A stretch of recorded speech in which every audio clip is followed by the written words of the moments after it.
Well, I'd never been in New Jersey before, and my husband grew up on the west side on 79th Street. But we came to visit a friend in Cresskill, and he said there's a group of houses going up down the road. We'd been looking in Connecticut, and I didn't want to live on Long Island because that's where I came from. And he said, you might be interested. They're really good houses.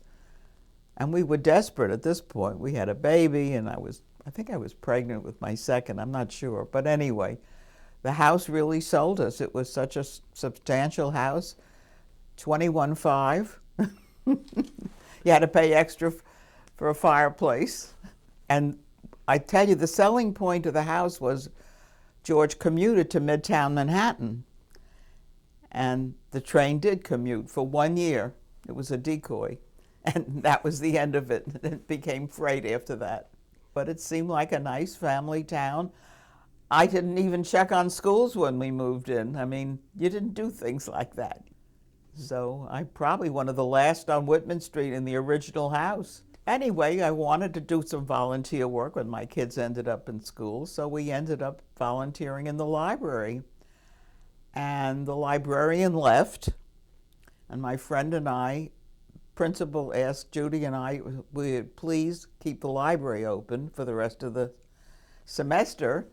And Judy, who had more nerve than I did, she said, we will if you pay us. And pay us, maybe $1 an hour or something, but he did pay us, and they couldn't find anybody. So for the next 3 years, Judy and I were co-librarians. I was the good guy, she was the bad guy. And I liked it, and she didn't, so that settled that. And I liked it so much, I went back to Columbia, got my master's, and the rest is history.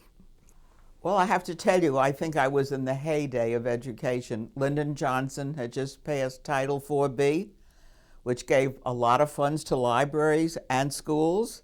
And so we were in a media explosion. Now, when I say a media explosion, I mean cassette players, overhead transparencies, opaque projectors, slide projectors. I mean, it's almost like what happened the second media explosion.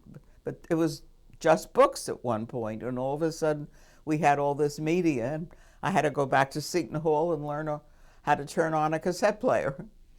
What were the kids reading back then, or did you see a thirst for reading in the early days? Well, and how would you say that? I was in Judy Blume. I can remember her so well because what she wrote about was such a no-no. Today it would be so mild that it wouldn't matter. But in those days it was quite.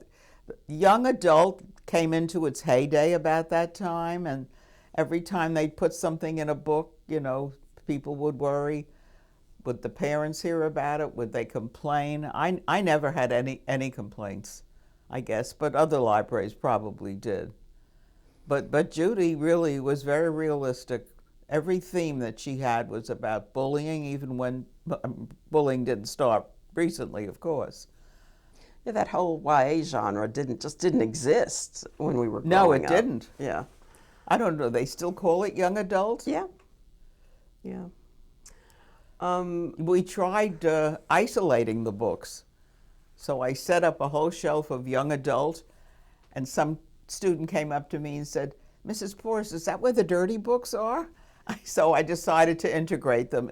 It was safer that way. Do you think the kids' the kinds of books they were interested in changed during the time you were there? Well, the dinosaur section was always popular, 568. I still remember the Dewey number. Did there likes and dislikes? You know, I must say Harry Potter started a whole explosion. It was amazing. I went to London that year, and I went to Foyles. Do you know the bookstore Foyles? I love it. And they had this big display of Harry Potter. It was the first book.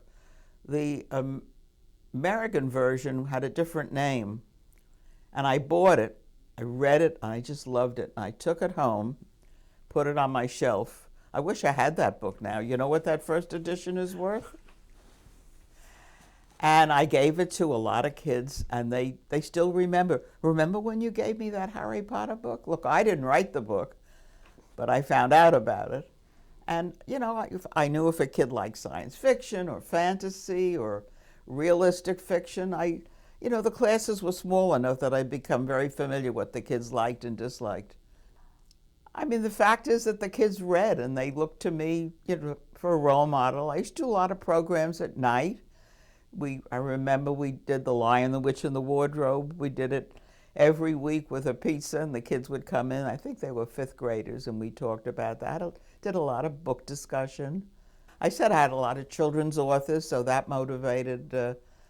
I mean, I really didn't like teaching library skills. Used to turn people off. So my big thrust was getting kids into the library and staying there.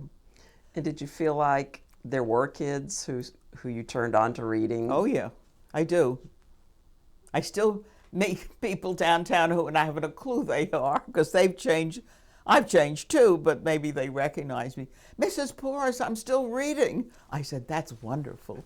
We used to be downstairs. There was a little room downstairs, and they called me in the middle of the summer one year and said, Flossie, the custodian called me, Flossie, if you'll come down to the library, we're moving you upstairs. So we moved all the bookshelves in the middle of the summer, and of course the 900s ended up the wrong place. He did it all backwards, so I had to move all the books anyway, but that's where we were. So that's a long time. We've been there since, I would say, the 70s. Yeah, but you started off in the basement. Yeah.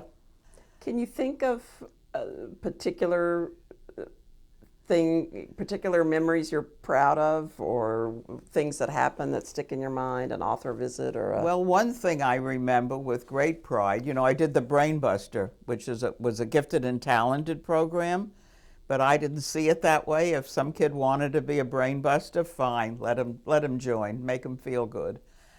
And so we played the county. You know, we were the smallest town of all the towns. You know, we're up against Paramus, all the big towns, and so we never won anything.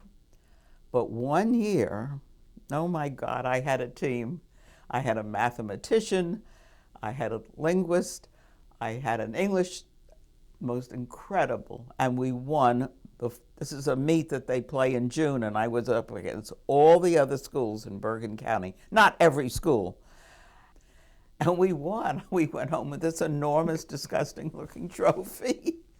You said, you were telling me last week, the idea of the kids coming to get their library cards. Tell me about I started that, right, a long time ago, maybe 30 years ago.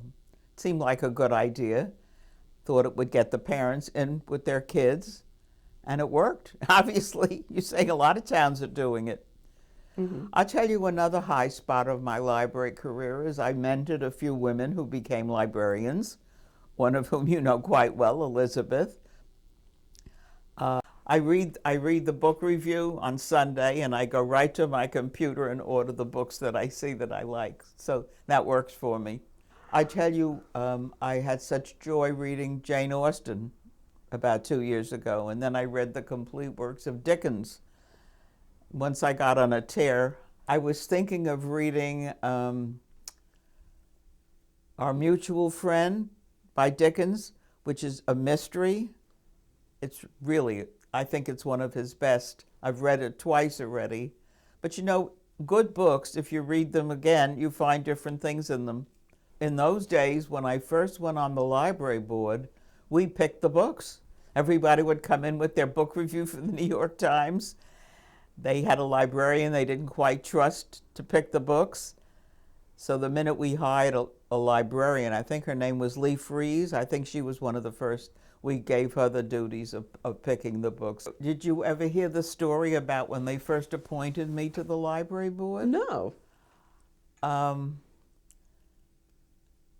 A certain party was in control of Haworth, and somebody appointed me. And in those days, as I told you, we picked the books, and my name was submitted to the council, and they turned me down. The only person rejected from the council, and so they appointed somebody else. And when he heard that I really wanted it, and I was into libraries, I think I was in library school at the time, he resigned. I didn't even know the man. And they asked me if I would serve again. They wanted to reappoint me. My husband said, "Don't do it." I said, "Why shouldn't I do it? I want to do it." And this time I passed. But you know, we always had a lot of people that read in town, so it's always had a support. And you're not some of the naysayers about the future of libraries. You think we have a future? I certainly do. I even think the written word has a future, you know. I have a, what do you call it, Kindle, but I'm not comfortable with it. I only take it when I travel. I prefer a page. It's hard to believe that I've lived in town this long, because when we first moved in, I think we were eyed with suspicion. We'd go to vote and somebody'd say, "Well, we used to pick blueberries where you live." I said, "Tell me about it. Our house was a bog." We had, oh my God, till we got sewers, that was one of the high spots of our existence. That's why the blueberries grew there. But eyed with suspicion because you were in the new part of town. I think so, yeah. Well, it all, you know, it just wasn't one house. We all kind of arrived at the same time, young and raring to go, but every one of us that moved in was probably a credit to their community, you know, but I guess if you've lived in a town, you eye with suspicion. That's why they don't like building new developments in areas sometimes. Too many schools, too many kids, right? I'll tell you another, I think a really interesting story, kind of a wonderful life kind of story. When the manor, which we call where I live over there, all of us were just about the same boat. We were all returning GIs. We was just starting off. We were tight for money, and we found out that the manor houses were evaluated for much more than the beautiful houses on Sunset. So we got together, and nobody knew anybody, but a couple of lawyers who really got together, and we got somebody to represent us, and we sued the town for a reevaluation of the homes. We went to Hackensack, and I can remember the person who did the evaluation. I shouldn't say this, but he was a rather elderly gentleman. And the judge said, "Well, where are the evaluations? Where does he write them?" And he says, "Well, he writes them on his cuff." Anyway, we lost in Hackensack, and we appealed to the state, and we won. So they reevaluated the whole town, and we got a great reduction. Oh. So that's an interesting story, that all these people who didn't know each other, we had meetings, you know, but, you know, somebody led us there. But I think it's quite a story. I think my days in the Haworth Library were the days of I had a secretary, I had a generous budget. I mean, everything went right for me. I said it was the best job in the whole world. I mean, I didn't retire till my mid-70s, and I probably could have kept on going.